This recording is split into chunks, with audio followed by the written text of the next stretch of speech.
I'm in Grape Lane, York. In medieval times, it was known as Grope Lane for a very good reason. Prostitutes congregated here and picked up clients. In medieval times, in my story, The Lamb of God, this was a very dark, dangerous, narrow little street, overgrown with bushes, muddy, and houses that were very close to each other.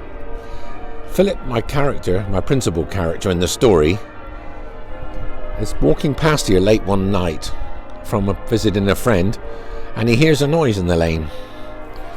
Unsure what to do, he looks in the lane and is shot with a crossbow bolt in the upper left arm. Threatening to kill the assassin, or would-be assassin, he looks in the lane to see a dark shadow fleeing down into the narrow confines of this area.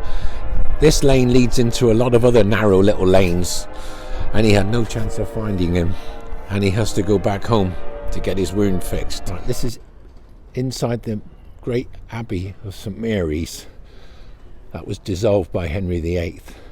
At the time, it was one of the most magnificent abbeys in Yorkshire.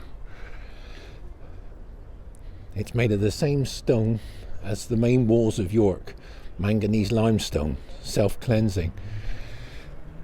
Henry VI was brought into here, not in real life, this is part of the story, brought into York and was kept here for 2 days in these massive grounds. These grounds go all the way around.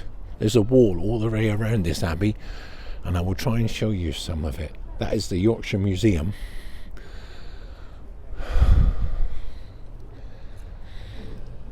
My character leaves Henry here for 2 days, as I said, and picks him up later and takes him to London, to Islington. At Islington, the Earl of Warwick meets the party and takes over as Henry VI's jailer, much to Philip's resentment after taking him all that way, several hundred miles from York to London, and the Earl of Warwick gets all the glory. I'll try and show you some of the walls now from the inside if I can. We would be inside the abbey here. There is the wall that went all the way around. It was crenellated as well, and there were boards to be lowered in case of danger between the crenellations.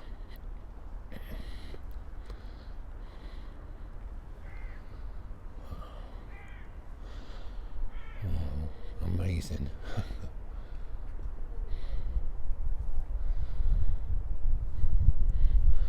Look how thick these walls are. 2 walls infilled with rubble. They knew how to build in those days. Here's a better picture of the walls from outside the abbey. This is the abbey wall, not the town wall. The abbey was separate from the town. That's St Mary's Tower up there that was blown up in the Civil War. But it was not damaged during the Wars of the Roses. These walls, although crenellated, and these towers, although they've got arrow holes and that, arrow slits, they were not part of the town's main defences. There was a wall all around the city of York. This is a better view of the Abbey Wall. This Abbey Wall went all the way down to the water, to the River Ouse, right along to Lendal Bridge, what is today Lendal Bridge, and up to join the main city wall.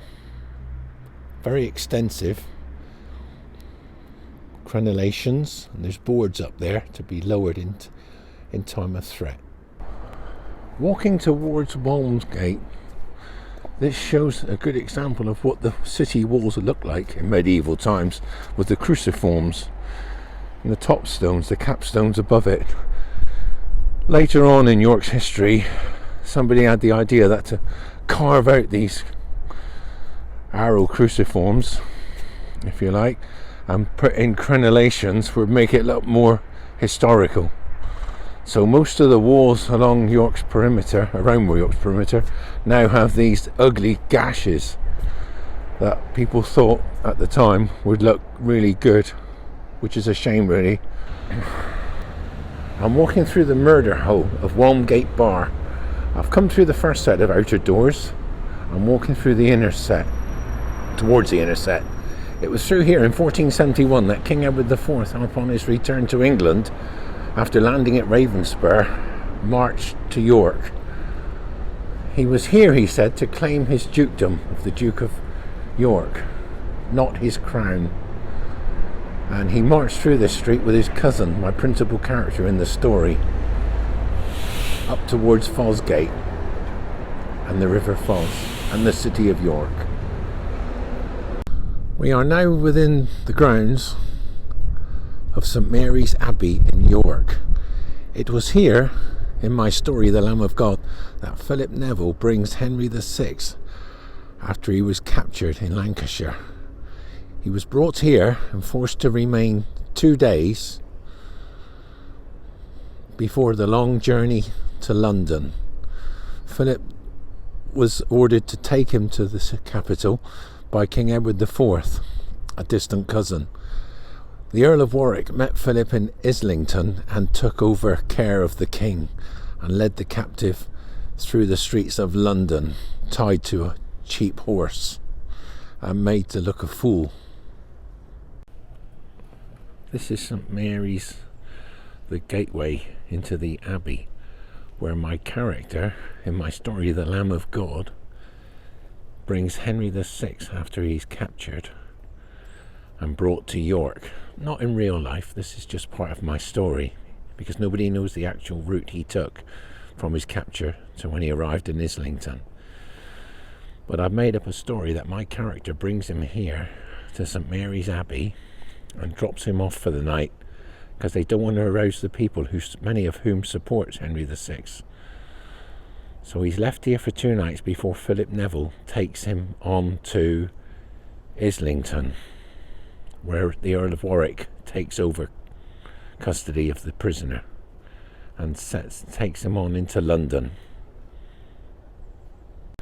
Just a quick shot of the interior of St Mary's, the Abbey of St Mary's, a massive building and grounds, fully self-sufficient here. They had gardens, they had kitchens, they had stables, they had quarters for the monks, and there weren't a lot of monks around here. That's the new museum, the Yorkshire Museum. In that direction is Lendall's Bridge, what is today Lendall's Bridge. It was called Ouse Bridge in those days. And going down this way towards the river, there was a wall all the way around this abbey, and parts of it still remain, much of it in good condition, but the abbey itself is all gone. I think Abbot Both was the man who takes over custody of my prisoner, the king, when he is brought here. End of video. Right, we're outside the Minster Gates, right opposite, and that area is where, after Edward's return from Ravenspur, where he landed at Ravenspur from exile in Burgundy, they arrived in this area, and Philip had an altercation with William Hastings, much to King Edward's chagrin, and Philip was sent away to stay with the army that evening outside. To say, Alan's got the latest news for us in about 10 minutes' time, and then we're on with Back in Time for a Wednesday afternoon here in York and North Yorkshire. Now, if you love history and you like reading, you're really going to enjoy a new book called The Lamb of God. It's Philip Photiou's second book of what will eventually be a trilogy set at the time of the Wars of the Roses. And the plus point, if you happen to love York and North Yorkshire and live here, is that you'll be very familiar with many of the places where Philip sets his story. I met him the other day in a very chilly Museum Gardens in York, and he told me what motivates him to be so incredibly thorough in the research that he does for his books. I like to be the character, if you like. I travel all over the country. When I write, you've got an idea in your head, but until you go to the places, the locations, you won't get the perfect idea. I've been to Helmsley in Yorkshire on the time of the year my character is there at the beginning of the book, and it's completely different than what's in your head, and you've got to go to these locations. And then that is obviously very important to you, the way you write and the sense of place. I mean, it's a very satisfying opening to the book to anybody that lives in North Yorkshire, because it does actually start in Helmsley, and it starts in a mighty gory way, I have to say. That's what I like. Everyone said the first book that I wrote, the first part, The Wrath of Kings, it says you just go right into the Battle of Photiou. It's a chapter in, and you're right there in the action. So I thought, how can I follow that up? Start with a bit of action. So I did it that way. How much of a dilemma is it for someone like yourself, who is obviously deep into the accurate history and the sense of place of the story of the Wars of the Roses? I mean, that's what we're talking about here. And then combining it with your urge as a writer to incorporate the fiction. It just comes naturally. I write the fiction and then I want the history, because a very good friend of mine, Dr. Tobias Capwell in London, in the museum, the Wallace Collection Museum, I wrote about the joust at Smithfield in this book, The Lamb of God, and sent it to him, the chapter, and he said, you need to come up, because what I wrote was completely wrong. Right. And he put the historical content into the story, and I took a bit of his and a bit of mine, and I combined it, because I didn't want people to get bogged down with technical terms. So I did both. I used both, and it worked out well, I believe. Isn't it nice to have that level of cooperation? I should warn people, the first chapter, if you don't want to know what it's like when someone's sword goes through somebody's head, then you might want to just skip a paragraph or two, because it's pretty gory. But the book, I mean, it's a bit like, certainly in the first few chapters, an A to Z of North Yorkshire. We're standing here in Museum Gardens. Not that far away is Coney Street. Within a few pages, we've gone from Helmsley and we're into the sort of roister doistering pubs of Coney Street in York. And you're naming pubs which I'm assuming were really historically here, but Yes. not here anymore. No, they've all gone. Most of the places are gone. But it's a lot of in-depth research, as you could probably guess, because I did all my research in the record office, which wasn't very far from here in the old days. They were very helpful. I had an old map of York, a very old map that is sort of rare, and it shows you all the streets and some of the buildings that were there, churches that have gone now, and that helped me immensely. What is it that fascinates you about this particular period of history? I mean, one notable thing, I suppose, is that the Battle of Photiou, which took place near Tadcaster, is still famed as the bloodiest battle in English history. It is, and I believe it was. It went on most of the day, obviously with breaks. I mean, I wrote, my first book was about 2 chapters of the Battle of Photiou, just to give it that length. It was an all-day event near enough. Soldiers were getting tired. They can only fight for so long in armour, and then they have to break. And then they come sometimes to a mutual understanding to stop, remove the dead and the wounded, and then carry on again. And it was England's bloodiest battle, the Battle of Photiou. Why do you love this period of history? To me, I have to say, I mean, as a non-historian and a bear of very little brain, actually getting my head around, I know I should know more about this, because it was the House of York versus the House of Lancaster. That's right, yeah. I just chose a period of history because I wrote a history of Plymouth during the English Civil War, and then I wanted to do something completely different, so I wrote a novel set during the Wars of the Roses. I went through the history books and thought, the Wars of the Roses, nobody ever talks much about it. But when I started the research, I met hundreds and hundreds of people who were involved in the Wars of the Roses, and I go to Tewkesbury Medieval Fair. But it's such a great period. All the treachery and the deceit that went on between the two families, and even within the families, and that's what I've put my story in. I've used my family, and I've done the same. My brother's on one side, I'm on the other. And we're like that in real life. We're opposites in everything. We're in Museum Gardens now. I mean, I just chose this as an easy random place for us to meet that was outdoors and not too near a busy road.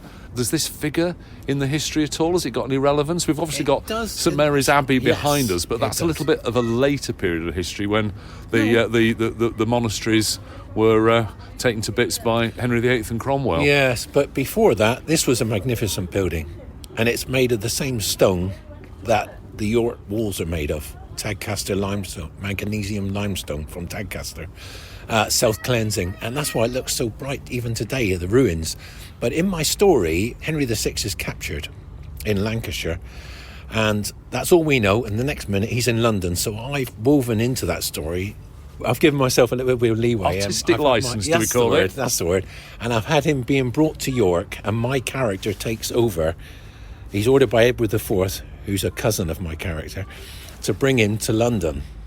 And he's brought into the Abbey to stay overnight, because the people of York and Yorkshire loved King Henry VI.